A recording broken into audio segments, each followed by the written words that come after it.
Galera, já deixa o like aqui e se inscreve. E você já pensava em ir aí para a missão de paz? Já tinha isso na cabeça quando você veio para cá ou era algum sonho distante, algo que você não, né? Eu me lembro quando eu era, não criança, mas assim, talvez adolescente, lá pelos idos de 2000 e alguma coisa, final da década de 90, os anos 2000, eu me lembro do Brasil enviando tropas militares, né, se não me engano, para o Haiti e Hum. alguns outros países. Eu me lembro daquela coisa da tropa indo, e depois o pessoal sendo recebido, aquela coisa da mística do capacete azul, né? Então aquilo querendo ou não, fica no subconsciente, né? Qual a criança, qual o menino que nunca sonhou, né? Com a É. carreira policial ou com a carreira militar. Então, aquilo ali estava ali no meu subconsciente. E quando eu precisei retornar para a Irlanda, porque a minha licença por interesse particular expirou, era apenas 2 anos, eu precisei retornar para a Irlanda e foi o primeiro clique que eu tive. Eu falei, opa, peraí, né? Hum, Agora eu já manjo dos paranauês do inglês, hum. agora vamos ver como é que é o processo de preparação para essa prova. E aí fui atrás, porque é tudo muito regulado, assim, tem guideline para tudo, né? Tem regulamento para tudo. Então eu fui levantar o que precisava ser feito e aí fui traçar a minha estratégia para poder fazer a minha preparação direitinho.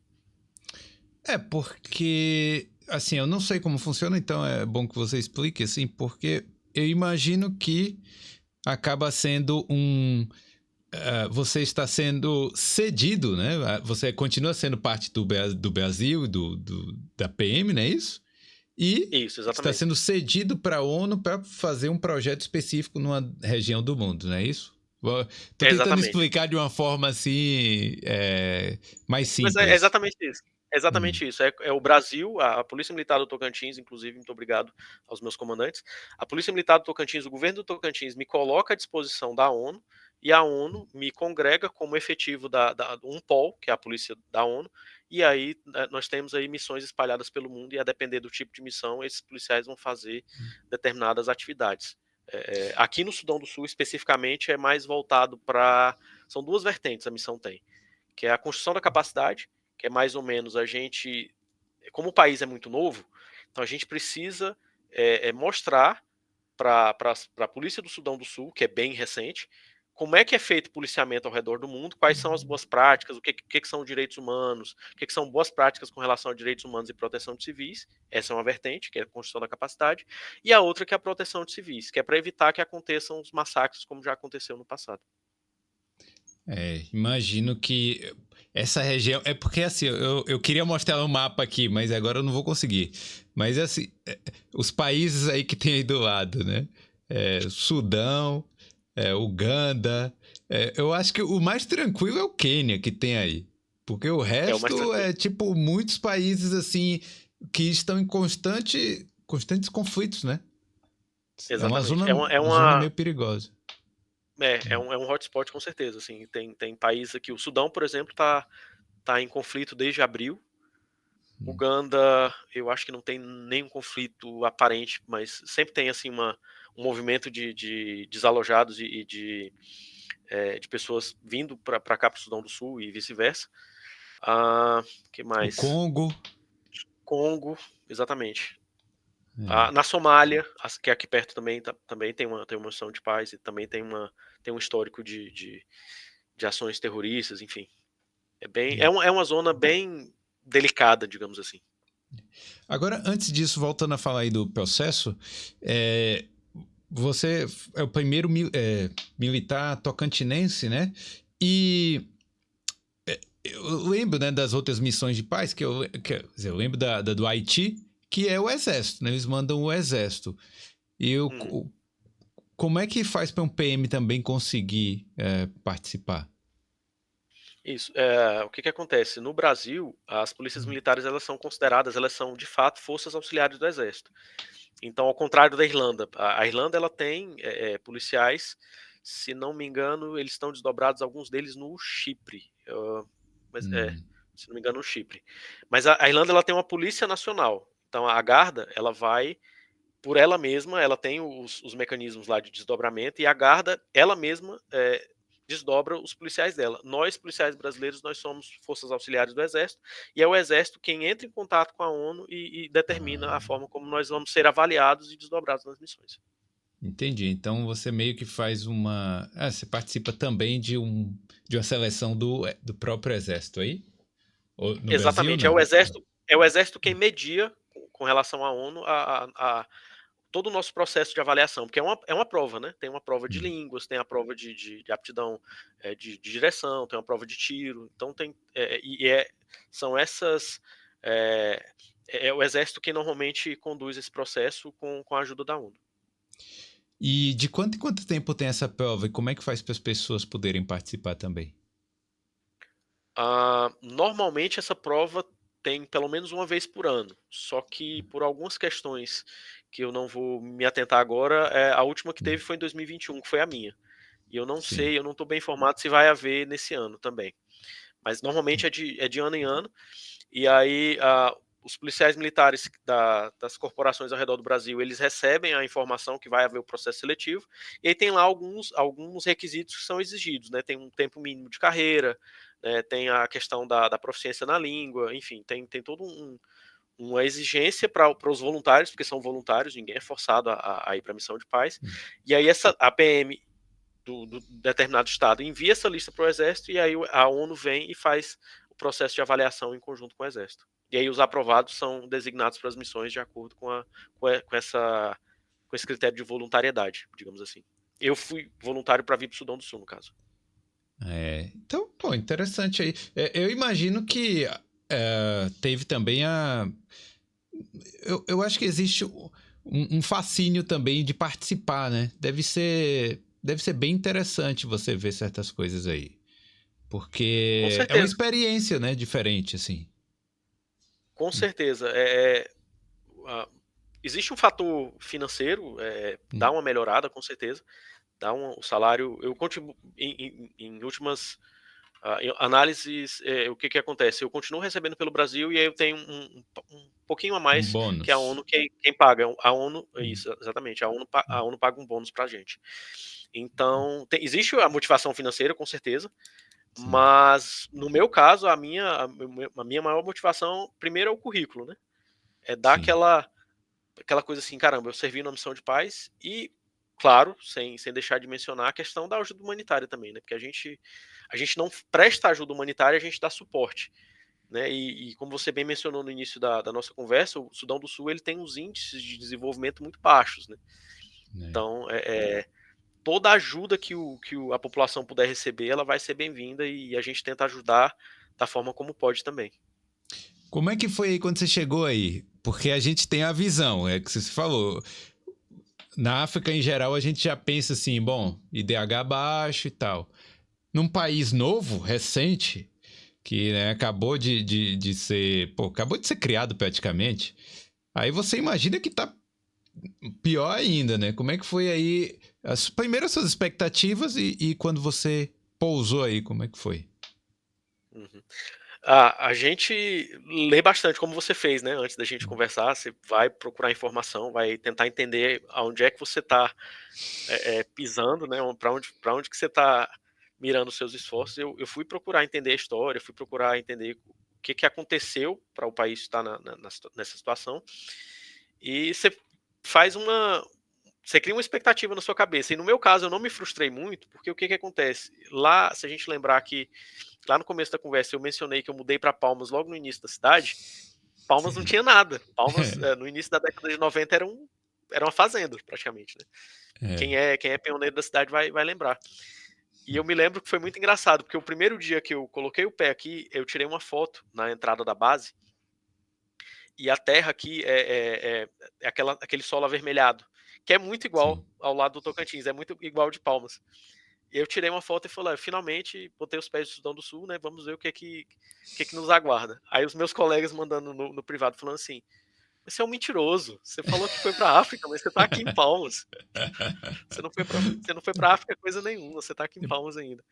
Mas assim, pra mim Parecido. não choca tanto, não chocou Hum. tanto por conta dessa experiência que eu tive, né? A minha infância toda foi em Palmas, né, no começo da cidade. E às vezes eu ando aqui pela cidade e me lembra muito assim essa coisa de estar começando, de ser um lugar em desenvolvimento. O que me choca um pouco ainda é a questão da pobreza extrema, né? A gente tem pobreza no Brasil, a gente tem pobreza em tudo quanto é lugar no nosso país, mas aqui no Sudão do Sul foi um baque, assim. Foi muito triste. Eu me lembro porque a gente, quando chega, a gente passa por um treinamento de uma semana e aí depois são 10 unidades espalhadas em torno do país. E aí é um critério, de certa forma, até aleatório. Você é escolhido e é mandado para um determinado local e é isso. E eu fui mandado para um local que chama Bentiu, num estado quase na fronteira com o Sudão. É um estado bem ao norte. Fica 700 quilômetros distante daqui. E é um local completamente carente de tudo. Pra você ter ideia, o cara que é o representante do Papa, ele veio aqui, o Papa era para ter vindo em 2022, mas ele só veio esse ano. Então esse representante do Papa veio e ele ficou assombrado assim, com o nível de pobreza lá, desse local.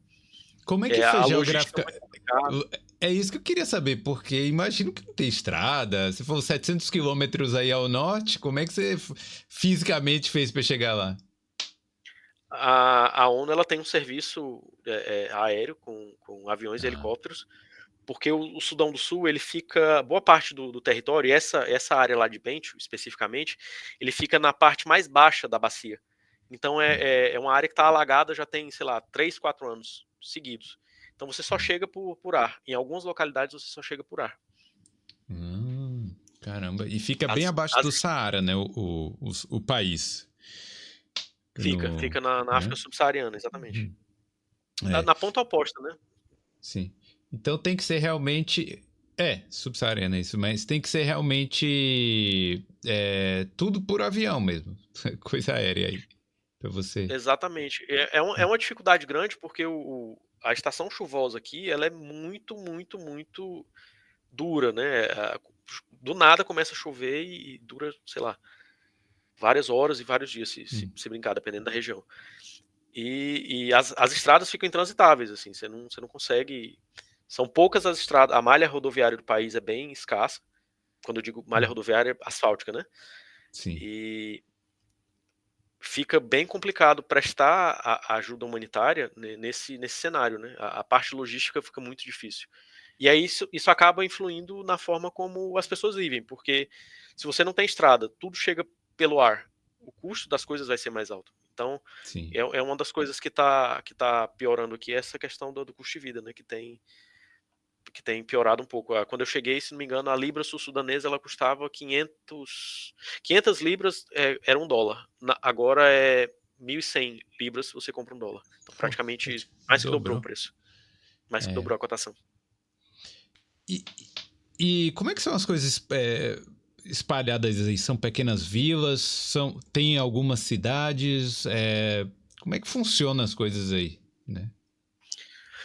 Tem algumas cidades, como eu te falei, são 10 estados, né? E aí, via de regra, as capitais desses estados são cidades até desenvolvidas, mas nada que se compare com o que a gente está acostumado. Mas a boa parte da população, e é isso que acaba criando uma dificuldade maior, boa parte da população ela vive nessas vilas. E aí, para Sim. você chegar e para você acessar essas pessoas é bem difícil. É muito complicado. E qual é a sua rotina aí, o seu dia a dia? O que é que você tem que fazer né, em relação à missão? Uhum. Ah, quando a gente chega, quando a gente é desdobrado, via de regra todo mundo vai fazer o serviço de patrulhamento, como a gente está acostumado no Brasil. Só que não é o patrulhamento como é feito no Brasil, porque aqui a missão, eles falam que não é um mandato executivo, como era no Haiti, por exemplo. A ONU, a polícia da ONU, a UNPOL, ela não vai, ela não está a cargo totalmente do serviço de prevenção. Como é que é isso? Existe a Polícia do Sudão do Sul, eles são responsáveis pela execução do policiamento e a gente presta uma monitoria e assistência para eles, para dizer, olha, que a gente chama de construção da capacidade, né? Fala, olha, desse jeito que você está fazendo, isso pode ser melhor dessa e dessa forma. Eu já fiz essa atividade, mas aí o que acontece? Como a rotação das pessoas está sempre chegando e saindo gente da missão, vão abrindo vagas internas. Então, qual foi a minha intenção? Qual foi o meu planejamento de missão, digamos assim? O meu background no Brasil é de operações. Então, eu Sim. sempre trabalhei, ou eu estava na rua, ou eu estava coordenando a central de 190, ou eu estava supervisionando planejamento operacional. Então, a parte administrativa, ela não me atrai tanto como a parte operacional. Então, eu tentei pegar, da mesma forma que eu fiz lá na Irlanda, né? Tentar Sim. aproveitar a experiência passada. Eu tentei aproveitar essas experiências aqui. Aí, num primeiro momento, eu apliquei para uma vaga de analista criminal, lá nessa cidade de Benton, onde eu estava, lá no interior. E aí fui aplicando para as vagas, e hoje eu estou desempenhando a função de coordenador de operações da missão. Que é Hum. basicamente, se eu pudesse resumir, manter o contato, manter uma boa relação com com essas 10 unidades que são espalhadas pelo país, dar a assessoria e monitoria para as questões operacionais que eles precisarem. Por exemplo, está tendo uma situação iminente de um conflito numa determinada localidade. O que a gente pode mandar? Manda reforço, não manda? Que tipo de assistência vai ser preciso? Que tipo de logística vai ser necessária? Então é mais ou menos isso. Mais ou E, menos nesse aspecto. e quais são os principais riscos aí? Realmente é um conflito externo, alguma guerra ou guerrilhas? Ou também existem os crimes urbanos aí, de roubo, pequenas coisas assim? Quais são os principais riscos aí? Existe sim. É uma criminalidade como em qualquer outro país, mas e aí é uma percepção minha. Não estou falando em nome de nenhuma instituição, pelo amor de Deus, não me levem a Sim. mão. A percepção que eu tenho é que os níveis de carência e de pobreza, isso está deteriorando com o passar do tempo, e o país ele é extremamente rico em petróleo. Ele é extremamente rico em petróleo, mas pelo que eu vejo, essa riqueza ela não chega às pessoas, e aí a grande parte da população fica relegada aí à miséria extrema. Para ver mais histórias como essa, se inscreve aqui no Boulder.